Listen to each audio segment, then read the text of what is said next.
welcome to Josef's Model Railway and Toy Room. Thank you so much, as always, for joining me. Just a little bit of housekeeping. You don't need to like, follow, or subscribe to any of the videos I put out there. Just put them out there where I can. Have a holly jolly great time doing so. And if my hands look dirty, that's for a very good reason. Now, what on earth are we doing at this end? We've been so busy seeing so many videos, and I'm referring even pre the Buggles Kelly Station one where we looked at our beautiful dad's army wagons, or we talked about DC control, and then of course we were doing our beautiful communications mast there, which I'm still waiting on the truck that you have now seen in the video. Well, I'm still waiting for that as I'm still shooting at the moment, and I didn't want to disrupt too much because I want that project finished before I get on to the next one because of the current materials that are out. And I just thought I don't want to waste time because I had a few wonderful moments where I had some time to be in the room, so I didn't want to be idle. So in which case we've made our way back down the other end, Percival's Landing, down at the canal here, and down where our engine shed is at the moment. And that's what today's focus is. We're going to be getting some concreting going in around the shed. This is the main feature, so to speak. So I am wanting to get this right. And I've been putting off the station and doing all of the detailed ballasting and weathering along this section because of what needs to happen behind our control tower just to the right of me here. We need all this being developed from the canal and linking up.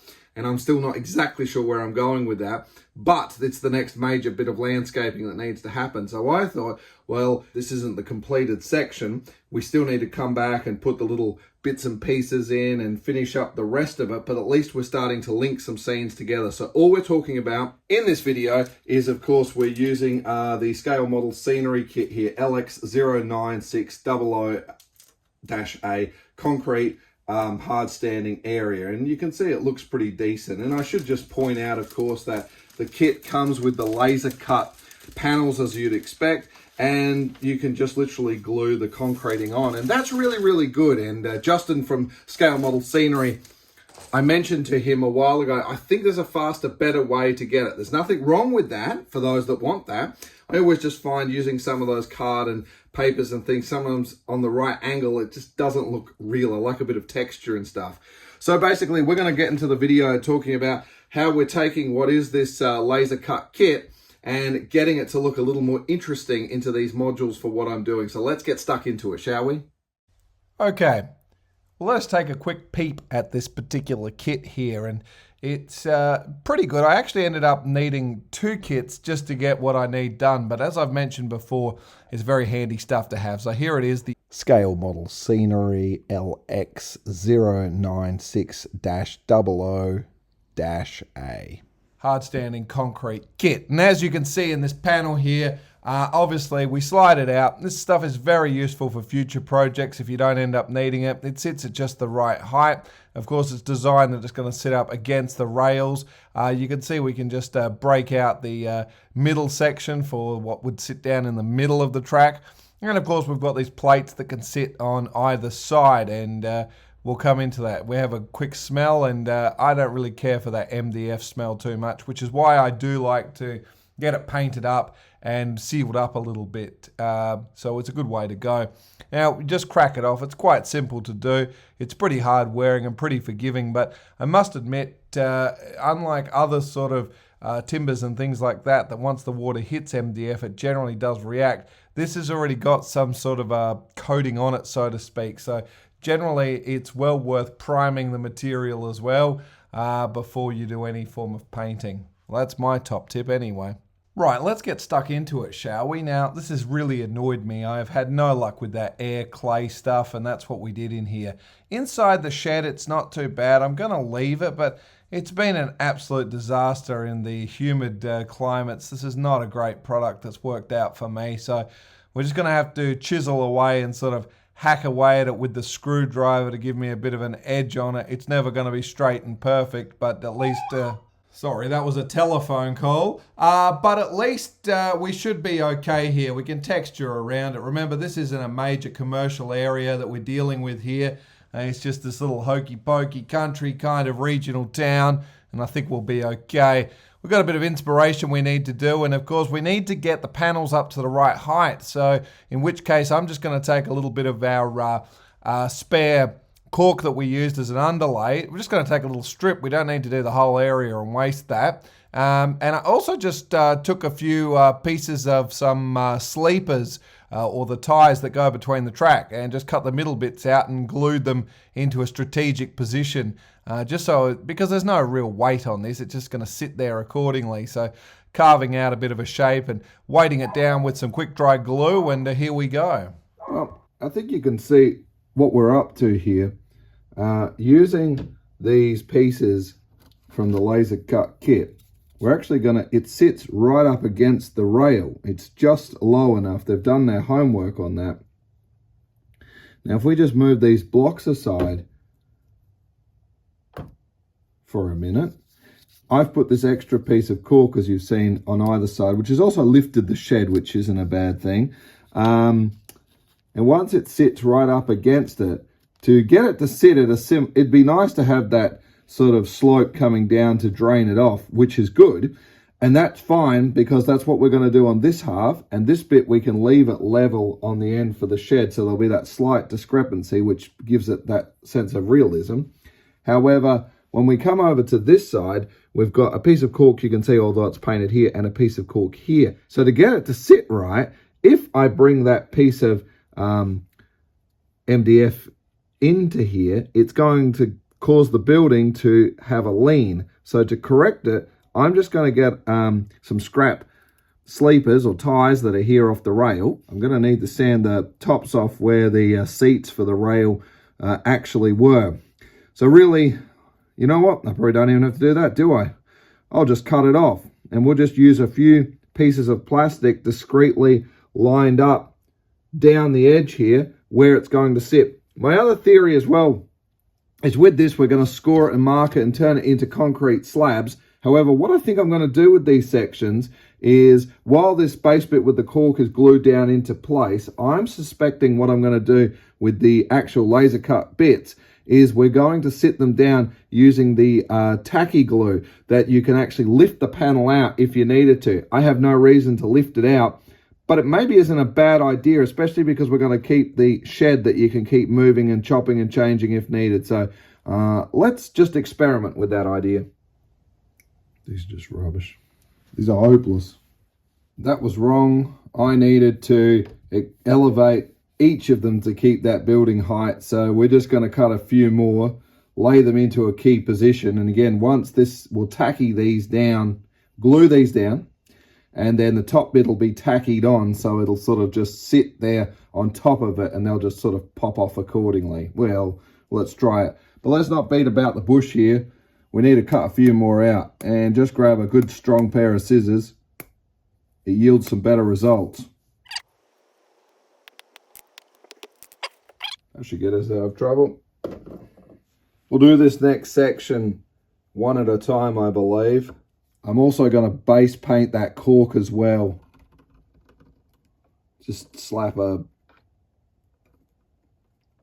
grey or something on it, just for the bits that may not join up perfectly, particularly with the shed, because we're going to leave the black air clay that was in there. I've had no success with air clay whatsoever. I'm not in a great climate, and I haven't been very impressed with it. I'm sure it's not that bad, but it's not a winner for me.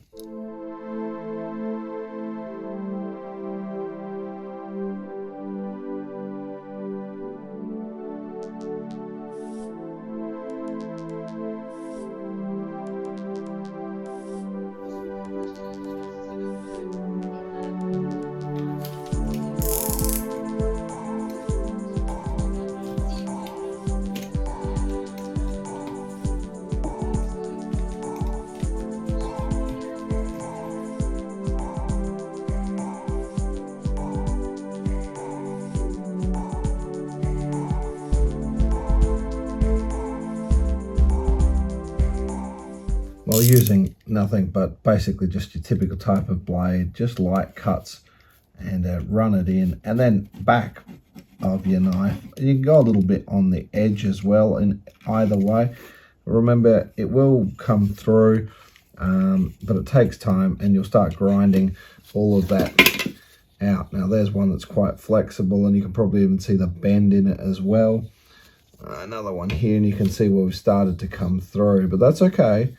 We'll leave that as required. So the next step is I like to just get a little bit of paint on it. You don't have to do it. The other thing is I usually use a stiff brush to clean all the joints out at the moment. This one's not too bad, but you do want something a bit stiffer, and the best thing to do is sacrifice one of your cheap ones if you can, and just take the end off to get, so we've got this more stipply type of effect going on. And all we're going to do here, quickly run through all those expansions you've been cutting.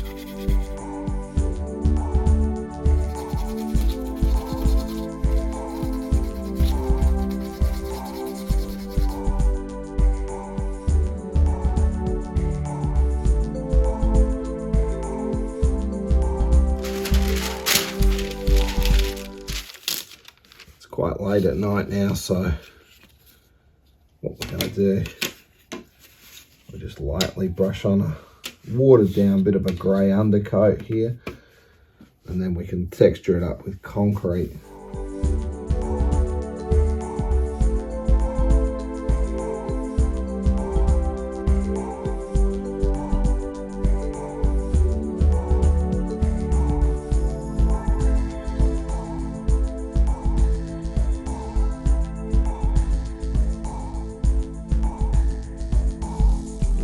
What we're doing here is, this is our other section, and I'm just putting a few tiny little cuts in it. You can see just here, gives me a little bit of flexibility for it to bend. I'm just going to need a few more. We'll put that in paint. That's going to be in that curved section. I don't think that's going to be a bad thing for us.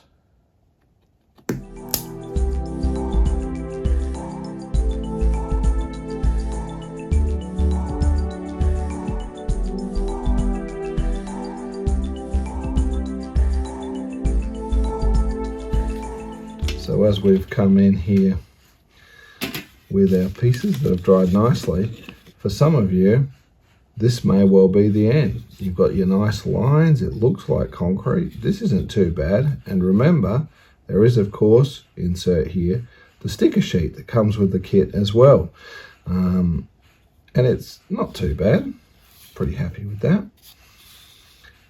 The problem is, you can see I left some arrows on to know which way everything goes. So of course in this situation I took a marker and I've just marked the back of them. And that's kind of what this next step is all about. So I like to use this AK terrain concrete. I think it's pretty good. Just that and just some water is pretty much what I'm pointing out here. Spatula. And we just layer it on accordingly. Make sure when we're done we get our little expansions out.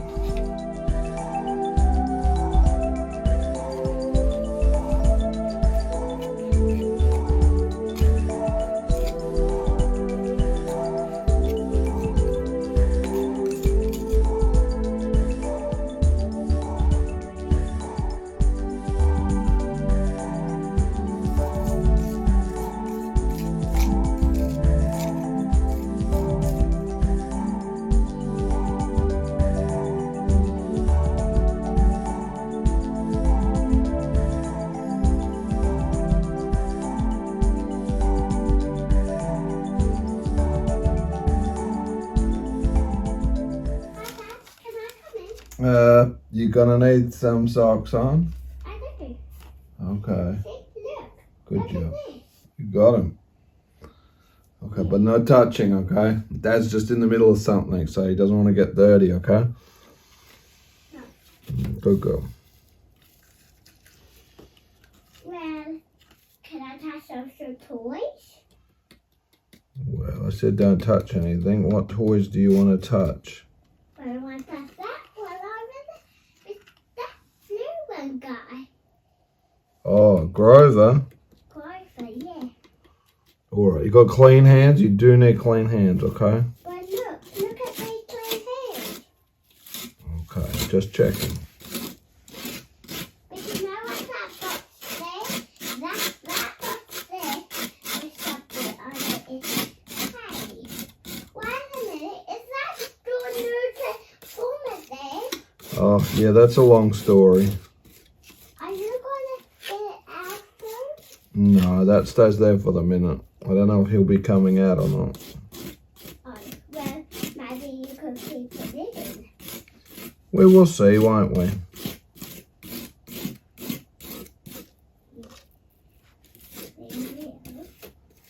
Sure will. But can you find me one of those? Maybe. Thank you. I want to pick one like that box. Do. And a big one, what that thing costs. Oh, I see. Is that nappy there? What? I say nappy. It's nappy. You're snappy. Nappy. Nappy. Nappy. I want to see. I'm just looking at this frying pan. I want. Good, isn't it? Yeah.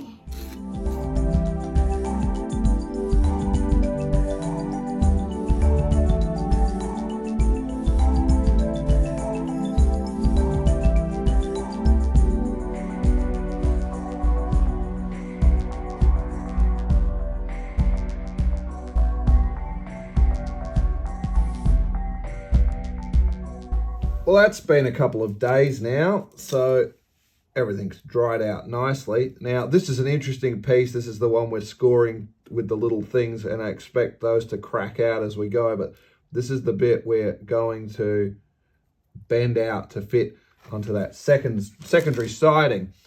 Here we go. The rest we can just faintly see. Wonderful. You can see we can't see our arrows anymore. I'm sure if you look hard you might, but we can find the expansion joints. So we're just going to gently bleed them back open again for a moment.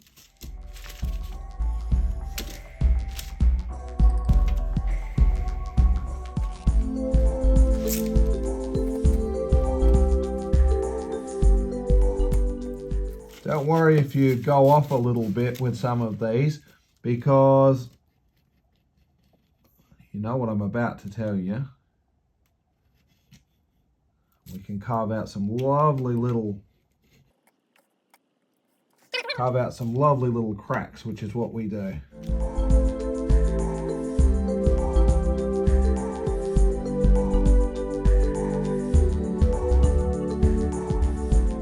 Once we've got them done though, we generally will sand them back, particularly in the situation of the ones going into the middle of the track. We're going to just try and lighten that off a little bit. The edge bit like this one won't really matter. I just use a fine sanding block for this purpose. I'm going to go do it over the bin at the moment so you don't see it, but pretty much you can see that the process is we're just going to give it a real light sort of a sand just to roughen it up a little bit.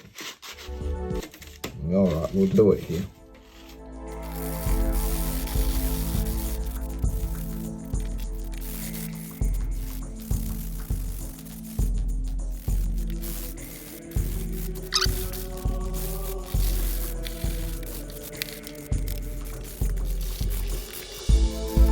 Now, unlike heavily trafficked roads and things like that, the potholes that I usually carve out that we've done in other areas, we're not really going to do in this. It's not that kind of area. We've got a few forklifts buzzing around and that, and it's generally would be a bit more maintained, or this went down not that long ago. So that's the plan there. Again, with the stiff brush that we did before, just want to zip in and open up those expansion joints. Really run it across there as well, because that's generally how the weathering ends up looking on them.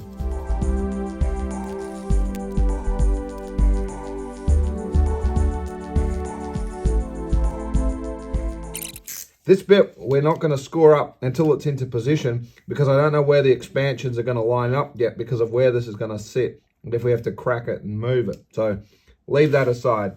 Let's clean this up a little bit.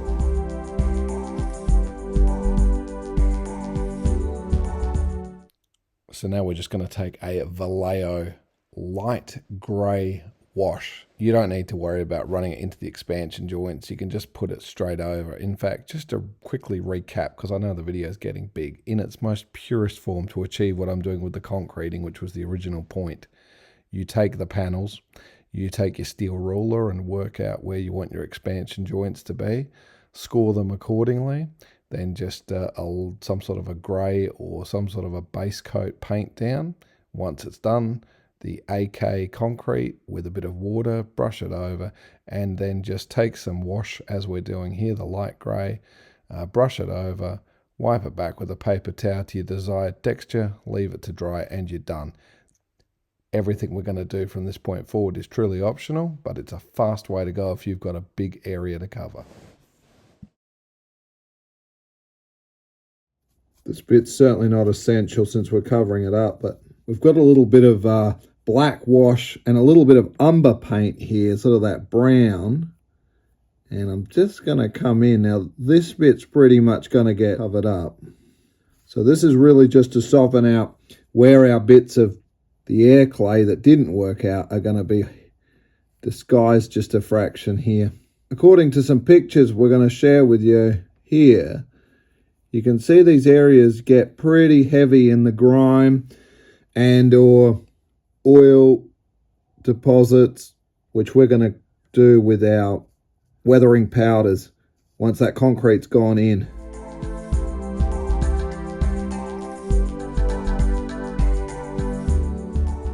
Don't panic about these bits.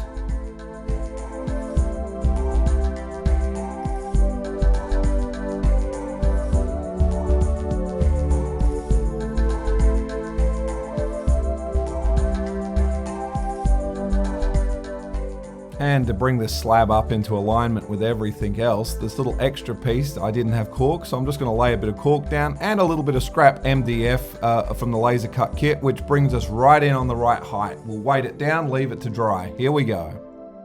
Okay, a quick test, and so far this is looking pretty good. In fact, it looks so good, this is what I love about it. The section you just saw me working on, which is this.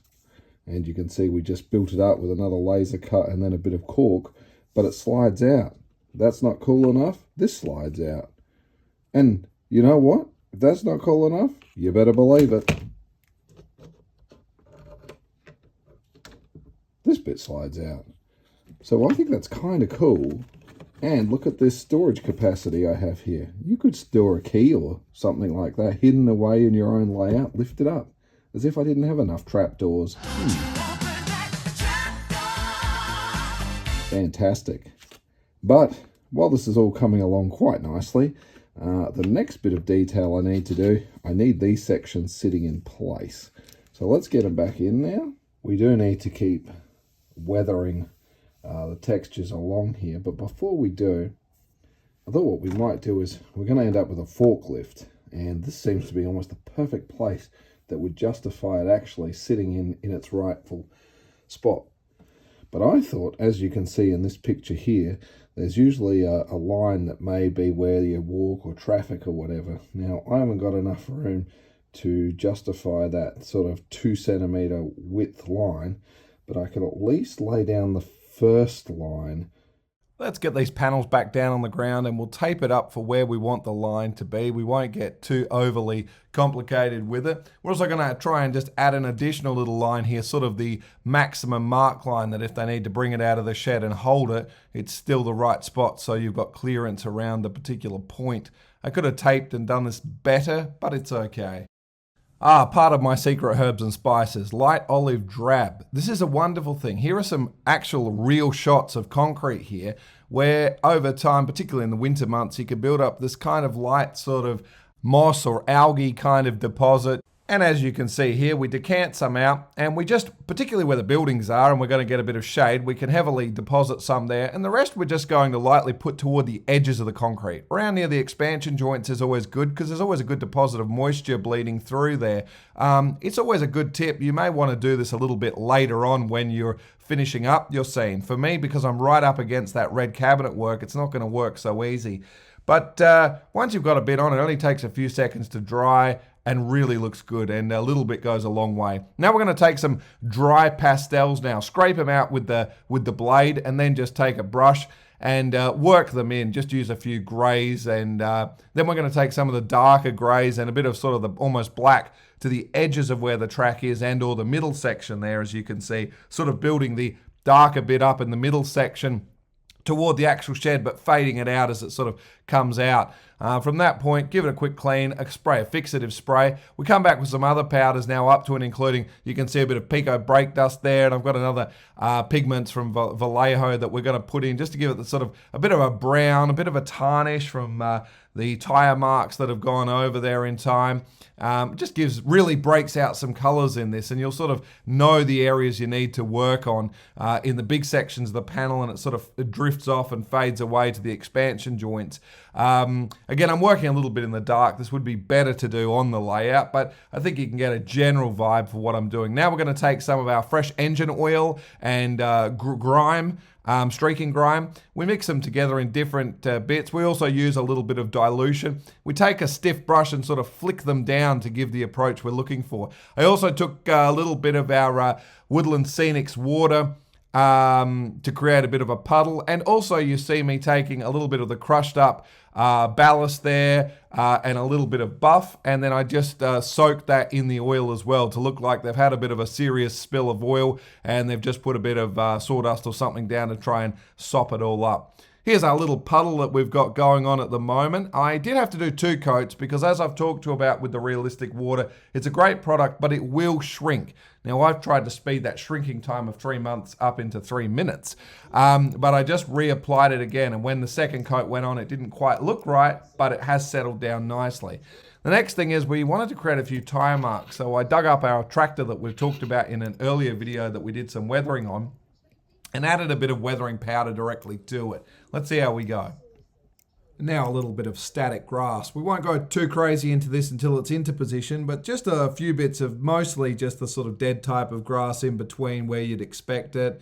We'll detail it more in some gaps as we go along, but just the usual procedure: glue down, static grass on, sprinkle, sprinkle, upside down, tap, tap, tap, tap, recycle the grass in the hopper, repeat, repeat, repeat. We're pretty much done with these. We'll get these up onto the boards now. Here's the one with that crack in the actual piece, so I glued it together and sprinkled some of, take that off for the weight that we had, our fine turf. We'll pour that back in now. Just while I'm unscrewing this and putting it back in, have a quick look at this picture here, which shows us exactly about expansion joints. This was on an unrelated YouTube video, but as soon as I saw it, I said, that's exactly what I'm looking for. I'm not interested in the cars and what the video's about, but there's a great expansion joint in need of some attention. Great example of the real world.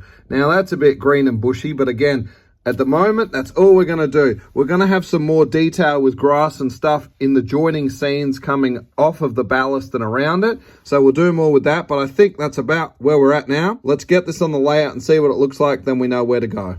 Okay, let's get this section of the video. We'll call it a part 1. I think that's what we'll do on this one. We're not going to put all our stuff on it just yet. That's a story for another day. Let's get all these pieces in, shall we?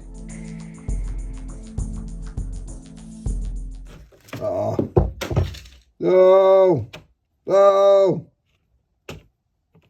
I'll scratch that up. Oh. There we go. Not too bad. All these little, particularly as you can probably see in the camera shot here, we'll tidy all these little bits up. I still need to do the rest of the landscaping and ballasting around this area. I think what we'll do is we'll keep these stays with the coal and that down the end where I've started creating something, and we'll probably put our water filler down there as well, so that perish the thought of steam trains being worked on or stored in here. Another tractor or a shunter could pull it out, get it down the line, get it filled up and running again, or whatever it is they generally do. It's not as bad as I thought it was going to be, to tell you the truth. I think it will look pretty good once it all gets filled in. Let's just check if it actually works. It does not. So you can probably see what I did here. Just again, 40 grit sandpaper. I'm just literally putting the pieces down and scratching them. I didn't film it. You can probably see, particularly on this one, Sort of got that beveled edge on either side. It's curious if that's going to make a huge difference or not. This is the piece I really don't want to glue down. Don't know why, it just seems appropriate if we don't have to. This looks good. I think that's a pass. We will glue it down, and you can see I need to get into the base of the track there to get some detail in. Well, we get it weighted down now, ready to dry, so to speak. And now we come back, and I've got to get that gap looking darker. So I try some different powders, weathering powder to add some rust across to the track on the edges, and then some black. 100%, you can skip all of this nonsense because it's not a winner for me. The best thing is, once it's all glued and been into place, I'm going to come back with just actually some of our weathering powder, and we literally just scrape it in there and then brush it in. It's the best way. So now it's in position, we're going to weight this thing down, and now pay attention to this because I went back to redo it. This is the approach to get the inside of the track looking better. I did take a little bit of a black wash. I'm not really interested in the color, but as it's moist, it creates a little bit of stickiness. I then take a piece of the something that goes on the inside, and then you can see I'm just scraping over some black pastel, brush it into place. Perfect fit, no problems at all. This is the way I'm going to carry on doing it. So we step back, don't worry about what it looks like on the outside of those sleepers because that's where our beautiful panels are going to sit. But as we come in nice and close, this looks a lot more plausible, I believe. Right, now we're just laying a bit more black paint down there for a moment because I don't know where those crack joints are going to be, but we're going to put a bit of static grass in, and this is starting to look reasonably good at this point. You can see where the blade went a little askew, and it looks like some of those expansion joints went a bit curvy. Don't worry, again, I'm going to do some static grass and a few bits and pieces and ballast and things. We're going to hide some things there, so it's okay. Join me for a part 2 in this one. A few parting shots now, and I think we're on a winner.